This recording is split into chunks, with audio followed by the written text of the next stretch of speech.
हिंगोली जिल्ह्यात भीषण पाणटंचाई संकट निर्माण झालं आहे। मी आता हिंगोली जिल्ह्यातील कळमनुरी तालुक्यातील धानोरा जहागिरी या गावात आहे। आपण जर बघितलं तर इसापूर गावावरून जे आहे ते इसापूर धरणावरून जे आहे ते कळमनुरी शहराला पाणी पुरवठा केला जातो आणि वाल जो आहे तो हे गावाच्या शेजारी आहे आणि गावकरी जे आहे ते आज सकाळपासूनच या वालमधून झिरपणारं पाणी भरण्यासाठी जे आहे ते थांबलेले आहेत आणि त्यांना असं जे आहे ते दररोजचा संघर्ष त्यांच्या वाट्याला आहे। आपण जर या ठिकाणी बघितलं तर लहान मुलंही आपल्या जे आहे ते भांड्या असेल, कळशी असेल, हांडा असेल त्यात पाण्याचे थेंब पाडून घेण्यासाठी जे आहे ते प्रयत्न करत आहेत आणि सकाळपासून जे आहे ते महिला पुरुषांची या ठिकाणी दररोज अशी मोठी गर्दी पाहायला मिळते। खरं तर शेतचे काम असतील, घरचे काम असतील, मात्र पाण्या सोडून दुसरं यांना काहीही करणं होत नाही। दिवसभर पाणी भरणं हेच काम जे आहे ते यांना करावं लागतं। अगदी गावातील महिलाही असतील या ठिकाणी जे आहे ते धुण्याचे काम करत असतात। एकंदरीत जर बघितलं तर हिंगोली जिल्ह्यातील अनेक गावात टँकरने पाणी पुरवठा सुरू करण्यात आला आहे। या गावाला जे आहे ते पूर्वी 25 गाव मोरवाडी योजनेअंतर्गत जे आहे ते पाणी पुरवठा केला जायचा, मात्र गेल्या काही वर्षापासून योजना बंद पडल्याने या गावाला कोणताही पाण्याचा स्रोत उपलब्ध नाही।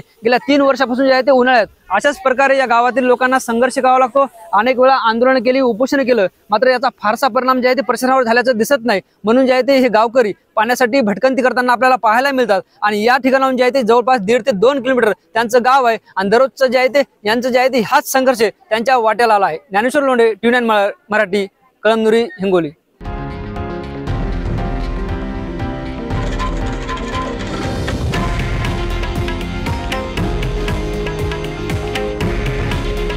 हे आहे देशातील नंबर 1 न्यूज नेटवर्क आणि आपण पाहत आहात TV9 मराठी।